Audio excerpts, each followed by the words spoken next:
Welcome to the QueBIT PriceAlign demonstration. Today we'll be showing you how automation and optimization delivered through PriceAlign will help you improve your organization's margin and revenue. PriceAlign delivers speed, simplicity, and scale. Speed through predefined data models and pre-built AI and machine learning models that are implemented through our rapid implementation methodology. Simplicity through a streamlined user experience, and the ability to surface prices in your existing order entry tools or through the PriceAlign user interface. With robust analytics and reporting, help you to drive your understanding of pricing and adjust accordingly. With scale, the ability for price modeling and management of any rules at any level, whether that's down to the customer, location, product level. Today we'll be illustrating PriceAlign's analytic process flow in the demonstration. So we'll be looking at the automated pre-processing steps around clustering and segmentation, lifecycle modeling, elasticity modeling, competitive indexing, setting goals and boundaries around your pricing, around margin and revenue and competitive pricing, running that price optimization, and then reviewing the results of that price optimization process with the ability to override prices and analysis. Let's go look at the demo. We've signed into the QueBIT PriceAlign web interface for end users and administrators. As you can see, there's a navigational pane down the left-hand side with this dashboard, some cluster analysis summary and details, and then going into scenarios. The first thing that we see is this analysis screen, and it's divided into 4 areas. As you can see, I can navigate and drill down into product categories. This could be locations, customers, and the charts are updated immediately. In the upper left, we can see a performance analysis that looks at current year and prior year performance on units, revenue, margin, and margin percent with a tabular format below so that you can see the raw numbers. In addition, as I hover, I can see the details of these. I can turn on and off any metrics within the dashboard, and I can also drill across different period roll-ups. So if I'd like to look at a trailing 12-month or a prior trailing year 3 months, however I'd like to slice and dice this data. In addition, on the right-hand side is a variance analysis that allows us to look at unit percent change, revenue percent change, margin percent change, and percent margin change. On the bottom right-hand side, we can look at cost and margin trending. So average cost, average rolling price, average margin across trailing 5 weeks, trailing half, quarters, and again, I can turn any of these on and off to compare across the different scenarios. In the bottom left, we can see a price volume mix waterfall chart. The ability to look at different reference periods. So if I wanted to look at last month's comparison to this current month's comparison, drill down by customer or look at all customers and see how it's performing. As you can see, last year's month compared to this year's month, we had 37 million in revenue. We didn't really have a price impact. The volume fell off, so we had a volume impact, and we really didn't have a mix impact, but our sales fell primarily based on volume. Maybe I'd look to drill down into a particular customer and see how they performed during that same period. It gives me the ability to determine where price, volume, and mix contribute to particular revenue from a reference period to a current period. Let's go look at the cluster analysis. Clustering and segmentation allows us to segment our customers by different variables. In this drop-down, we can see some of the standard variables that are delivered with the system. Population totals, unemployment rates. In this case, we're looking at current year order quantity, which we know is typically a very important way of clustering our customers. As we can see, cluster 9 is one of the largest contributors to current year order quantity. We can drill down in more detail to see exactly where these customers are located. As you can see, we're looking at cluster 9 and carried over from the analysis summary, and we can see that this is a location or regional specific type cluster. Let's go back and see if we can look at some additional analysis. So maybe what we'd like to do is analyze year-over-year unit growth and see where most of our unit growth is coming from. And it looks like cluster 6. So we'll select cluster 6 and we'll go to our cluster analysis details. And we can see cluster 6 is in the growth region in the Carolinas and in mid-southeastern states. We can certainly drill down on location, look at the other variables for this particular cluster like population total, unemployment rates, any of those sort of things that may be contributing to this particular cluster. We'll get into more cluster details as we start analyzing price for particular clusters and locations.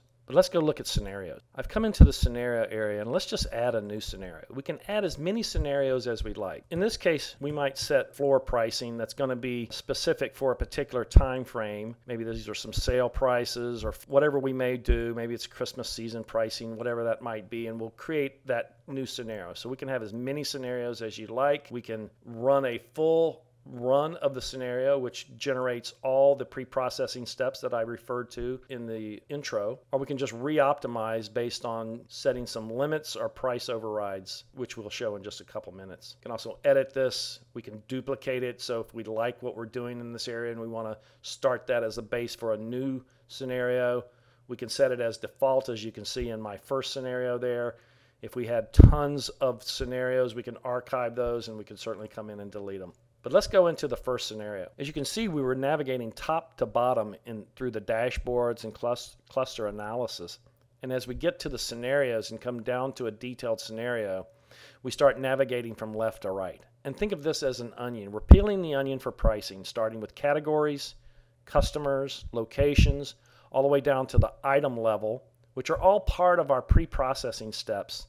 And then we'll go, once we've run those processes and had the system rapidly recalculate and optimize prices, then we can start going into things like review, impact analysis, insights into elasticity by cluster and by location, and then down to the approval level for approving prices. But let's start in that pre-processing steps of categories, customers, locations, and items. In this case, we can see we're in the category area, and I can certainly click on Show Overrides Only, and so it'll show anywhere where I've overridden corporate defaults. We can also set objectives. So objectives could be we want to drive revenue, or we want to drive margin, or we want to drive unit sell-through for each of these product categories. This helps us set the optimization in the optimization model that runs. And we can also set boundaries at the category level. So a max % decrease in price or increase in price. And this flows down all the way through customers, locations, and items, and you can override at any particular level. We can also look at dollar increase or decrease, margin percentage increases, and then the competitive price indexing, minimum and maximum, determining how we would like to compare ourselves against our competitors' pricing. So once we've set some defaults, we can see that we can override at the category level, and we'll also see those defaults being populated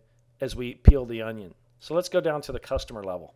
So in this case, we can see again that the default in these are populated, or if there's no default, then it comes with nulls. In other words, we're not setting any boundaries on these particular categories by customer. This helps drive the optimization model that will take these boundaries and include them in the pricing optimization process. By clicking on any column, we can sort on that column.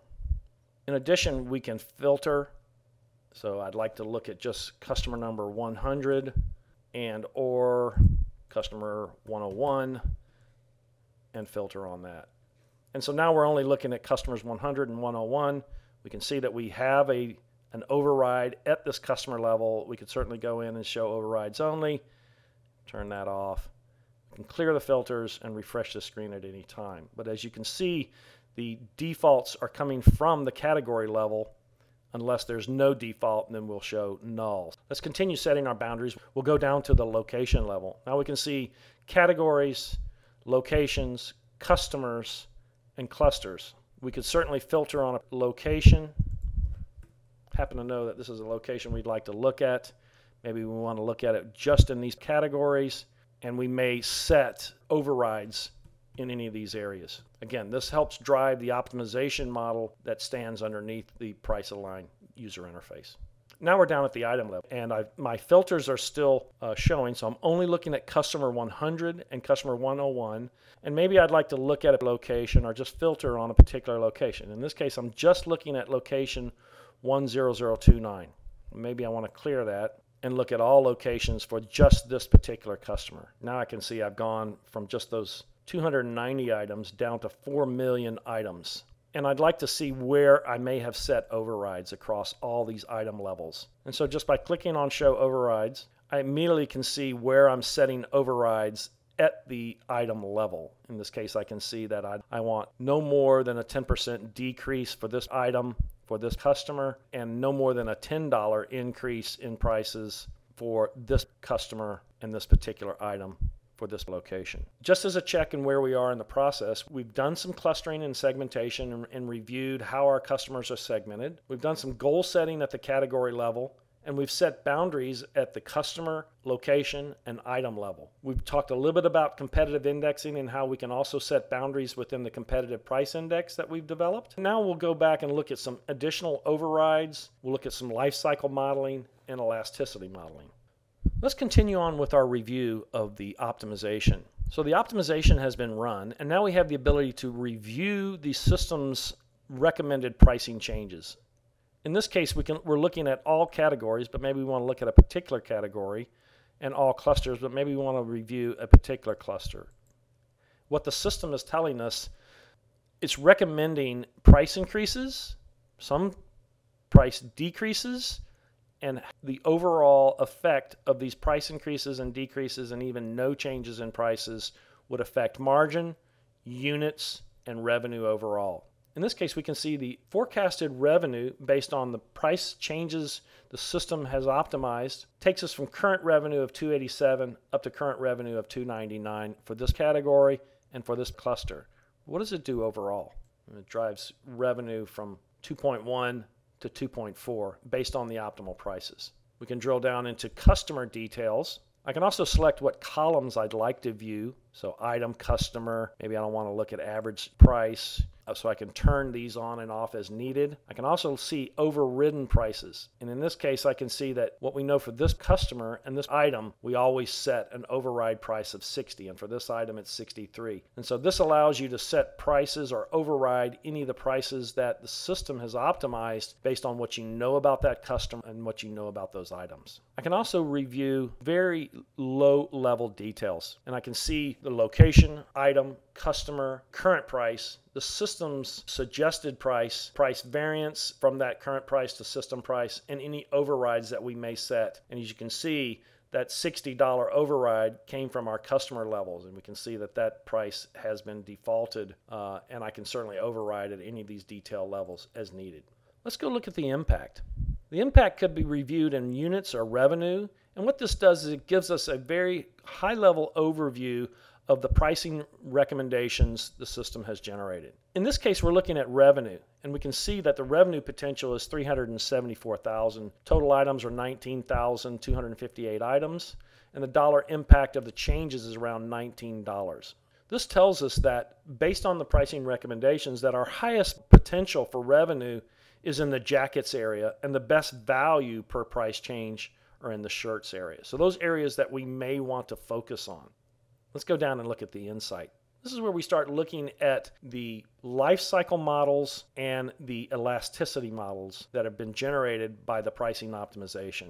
What we can see is we're looking at an item for a location, and I can turn on and off any of these trend lines over the life cycle of the product. We can also see how that life cycle is moving over the life of this particular product. We can look at the average selling price and what that does to unit sales. So as average selling price came up, kind of hit a sweet spot, and then unit sales fell off after that. That could be due to seasonality. So let's go look at seasonality. In fact, it maybe does have something to do with seasonality, and that seasonality starts falling off after this optimal pricing here. We can also see the effect on margin. So margin rates are falling as might well be expected as our unit volume falls. But let's also look at revenue. Revenue, and let's take off some of these other ones, so maybe we take off so we can get a view. The revenue actually was very nice here on that price increase and the unit volume before it started falling off. Maybe there's something that we need to do here to help prevent this happening again as we're starting to trend up. We can also sort on any of these. So if I'd like to look at, actuals, the optimized forecasted price going forward, and this is at a cluster level. So you might ask, well, I want to look at that particular location. Very easy. I go to my location, and now I can see that we've only recently begun selling or introduced this product into this location. So we can see we've got some sales, but one here, one there. So very sparse sales for this location. So how do we set prices? We go back to our cluster performance, and we can analyze how this cluster is performing and apply those prices to that particular location so that we don't price ourselves out of the market or underprice ourselves and lose margin. So some excellent insight into the life cycle of this cluster and location. Let's go down and look at the detail. This really gives us a view of our elasticity model. We can see that elasticity was fairly low in that it's not a steep angle to the elasticity. You can also see the optimized suggested pricing going forward for not only the location but also the cluster. We can turn on and off any of these spots so we can see that for this location, the optimized location price, it's suggesting that price be 108.10, but since we have so very few sales, we're not forecasting anything in this area. As you can see, that quantity is forecasted at 0 based on the sparsity that we have in the data. But for this cluster, we can go look at the cluster price. So it's right here. We can see that we're based on this optimized price of 103 or 102.89, that we're forecasting 286 units based on this and based on the cluster performance. We can also see other things like the current price. In this case, the current price for the last period was 91.60 and we sold 308 units. And we can see that in the details over here. You can also see that every other cluster price that we priced and the number of volume across each of these periods gives us a very nice view of how elasticity is affecting this cluster, location, and item level sales.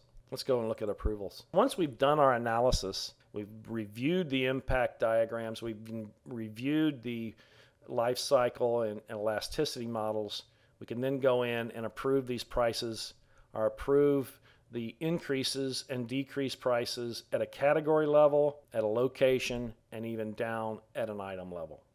So what we've seen in this demonstration is we started in a dashboard. We were able to drill down into the cluster analysis at a summary level, down to a detail level, determine where those clusters are and what factors are contributing to where customers are clustered and what cluster they're located. We developed a new scenario, reviewed a scenario that we had already developed and run and optimized, looked through items such as our category boundaries, customer boundaries, locations, and item boundaries. We reviewed the customer details and override pricing. We saw the impact of these pricing decisions at the category and cluster level. We were able to look at life cycle performance through an interactive graph and down to the detail elasticity models to determine optimal prices, and then we went through the approval process. So just a summary, as you've seen in the demonstration, QueBIT PriceAlign is all about pricing. Some of the benefits that we've discussed have been pricing confidence, the ability to incorporate demand drivers for more accurate pricing, AI and machine learning models that drive prices for sales and customer support, the transparency of drivers, the ability to review what those drivers are, what the boundaries are, override those boundaries and set boundaries at higher levels, in addition to review how customers are clustered and the variables that are attributed to that segmentation. You have fully automated pricing process that really drives down process times, with immediate feedback on pricing scenarios, with KPIs by customer, product, location. And the organizational impact is what we're finding is that increased revenue and margin, depending on the objectives that you set at category levels, driving consistency in pricing methodology and execution, and increased confidence in pricing guidance. Thank you very much for your time today.